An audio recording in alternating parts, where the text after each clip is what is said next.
ஒரே நாடு ஒரே தேர்தல் மசோதா லோக்சபாவில் மத்திய சட்டத்துறை அமைச்சர் அர்ஜுன் ராம் மேக்வாலா தாக்கல் செய்தார்.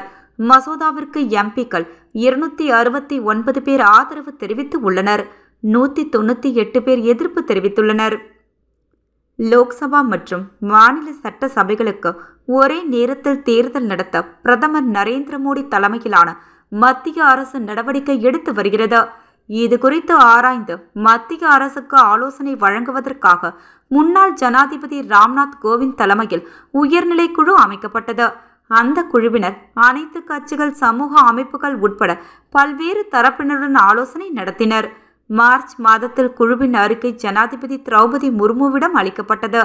ஒரே நேரத்தில் தேர்தல் சாத்தியம் என்றும் துவக்கத்தில் அதை பல கட்டங்களாக செயல்படுத்தலாம் என்றும் அறிக்கையில் கூறப்பட்டு உள்ளது.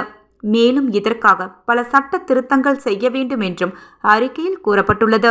3 சட்ட பிரிவுகளில் திருத்தம், 12 புதிய சட்ட பிரிவுகள் சேர்ப்பு மற்றும் யூனியன் பிரதேசங்களான டெல்லி, ஜம்மு காஷ்மீர், புதுச்சேரி ஆகியவற்றுக்கான சட்டங்களில் திருத்தம் என மொத்தம் 18 சட்ட திருத்தங்கள் செய்ய வேண்டும். இந்த அறிக்கையை மத்திய அமைச்சரவை ஏற்றுக்கொண்டது.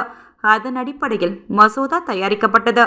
மசோதாவிற்கு கடந்த 12ஆம் தேதி மத்திய அமைச்சரவை ஒப்புதல் அளித்தது. லோக்சபாவில் ஒரே நாடு ஒரே தேர்தல் மசோதாவை மத்திய சட்டத்துறை அமைச்சர் அர்ஜுன் ராம் மேக்வால் தாக்கல் செய்தார். மசோதா மீது விவாதம் நடைபெற்றது. ஒரே நாடு ஒரே தேர்தல் மசோதாவை கூட்டுக்குழுவுக்கு அனுப்ப லோக்சபாவில் அதிகம் பேர் ஆதரவு தெரிவித்துள்ளனர். கூட்டுக்குழுவிற்கு அனுப்ப 269 பேர் ஆதரவு தெரிவித்து உள்ளனர். 198 பேர் எதிர்ப்பு தெரிவித்துள்ளனர். லோக்சபாவில் நடந்த மின்னணு ஓட்டுப்படுவை அடுத்த மசோதா கூட்டக்குழுவிற்கு அனுப்பப்படுகிறது. குளிர்கால கூட்டத்தொடர் டிசம்பர் 20ஆம் தேதி வரை நடக்க உள்ளது என்பது குறிப்பிடத்தக்கது.